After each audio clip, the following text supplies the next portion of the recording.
मेरी प्रिय बच्ची, यह दिव्य संदेश तुम्हारी आत्मा को झकझोर कर रख देगा।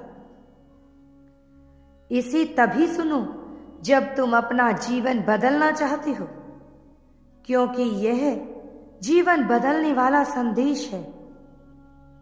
यह तुम्हारे जीवन को पूरी तरह से बदल कर रख देगा।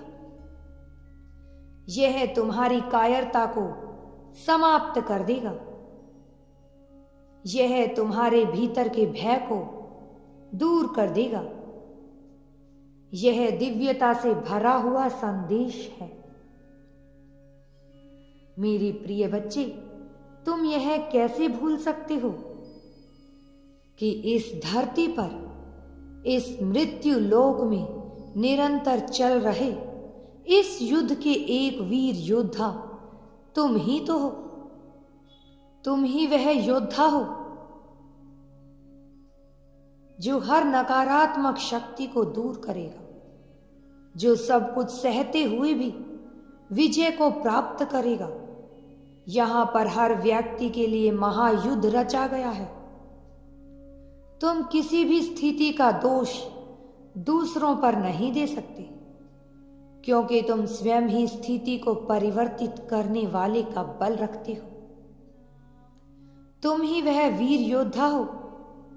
तुम जहां जिस परिस्थिति में इस वक्त हो, उसी परिस्थिति में लड़ते हुए तुम्हें विजय हासिल करना है।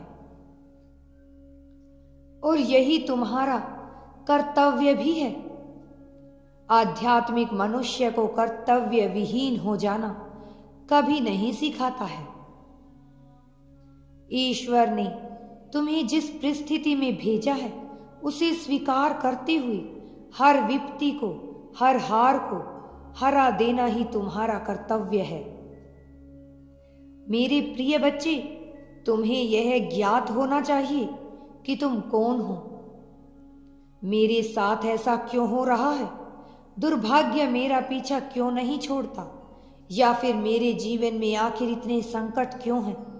यह सब कायरता से भरे हुए वाक्य हैं, जो बोलना, यहां तक कि जिसका विचार करना भी तुम्हें बिल्कुल शोभा नहीं देता।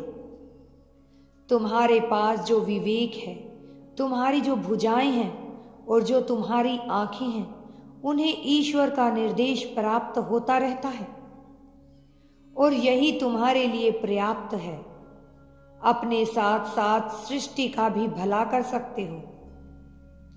जिस प्रकार से सूर्य संपूर्ण सृष्टि को प्रकाश देता है, उसी प्रकार से तुम भी सबको प्रकाशित कर सकते हो। लेकिन क्या कभी सूर्य प्रश्न करता है कि जलती अग्नि का श्रृंगार मेरे ही भाग्य में क्यों आया?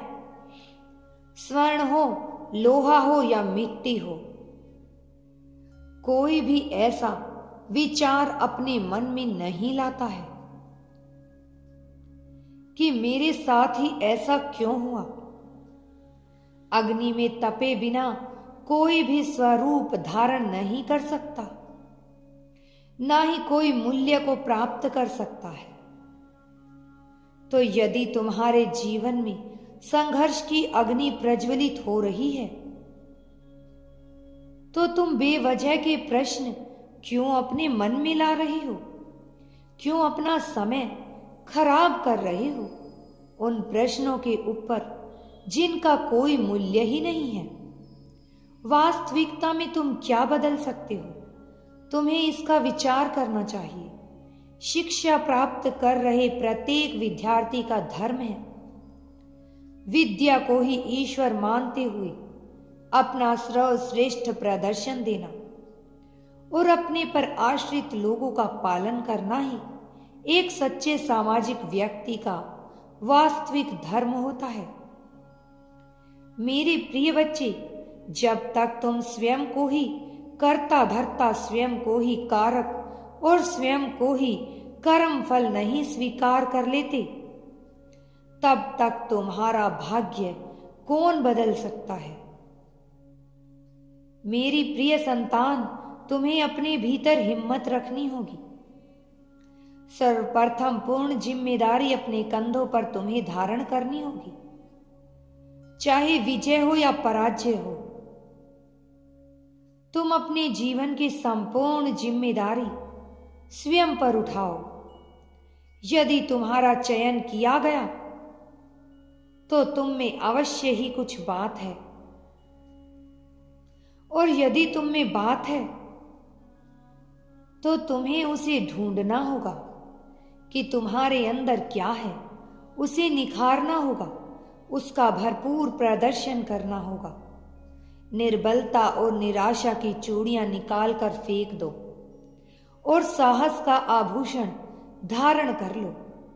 तुम योग्य हो, तुम सदा से ही योग्य थे मेरे बच्चे। तुम इस संसार में ना कभी दुखी होने आए थे और ना कभी दुखी रहोगे। चोट तो वही खाते हैं ना जो युद्ध का अभ्यास करते ही नहीं है। बैठकर दर्शक बनकर तमाशा देखने वाले कभी भी घायल नहीं हुआ करते, किंतु विजय भी उनके पक्ष में कभी नहीं आती। तुम गिर रहे हो, तुम चोट खा रहे हो, तुम्हें धक्का लग रहा है, इसका अर्थ यह है तुम प्रयत्नशील हो, तुम प्रयास कर रहे हो। और व्यक्ति का यही प्रयास कब परमात्मा बनकर उसे परम पवित्र आत्मा बना देता है, इसे वह स्वयं भी नहीं जान पाता। मेरे प्रिय बच्चे, तुमने संघर्षों की एक श्रृंखला दी है। अपने जीवन में ऐसे संघर्षों से तुम्हारा सामना हुआ है जिन संघर्षों के बाद एक सामान्य मनुष्य टूटकर बिखर जाता है, किंतु तुम फिर भी डटे रहे। तुमने हार नहीं मानी, चाहे परिस्थितियां कैसी भी रही हों। तुमने झुकना स्वीकार नहीं किया। परिस्थितियों के चलते भले ही तुम भौतिक रूप से कहीं पर भी झुकने को तैयार क्यों ना हो गए, किंतु तुम्हारे भीतर वह आग जलती रही, तुम्हारे भीतर एक ज्वाला धड़कती रही। तुम हमेशा ही आगे बढ़ने को तत्पर रहे हो। तुम्हारा मन इस संसार में बहुत ही गतिविधियों में उलझा रहा है, फिर भी तुम्हारी आत्मा कहीं ना कहीं तुम्हें यह चोट देती रही कि तुम कुछ तो अनुचित कर रहे हो, कि तुम कहीं तो सही मार्ग पर नहीं जा रहे हो। बहते पानी के जैसे तुम्हारा जीवन चलते रहना चाहिए, फिर भी यदि तुम्हें कहीं ठहराव महसूस होता है तो तुम यह समझ पाते हो कि तुम्हारे जीवन में कुछ ऐसा है जो उचित नहीं जा रहा। मेरे प्रिय, चाहे परिस्थिति अच्छी हो या बुरी, सदैव नदी के जल के समान बहते रहो, क्योंकि यदि तुम जीवन रूपी धारा के विपरीत जाने का प्रयास करोगे तो अंततः कहीं पहुंच तो नहीं पाओगे, बल्कि तुम्हें दुखों का बहुत ज्यादा सामना भी करना पड़ सकता है।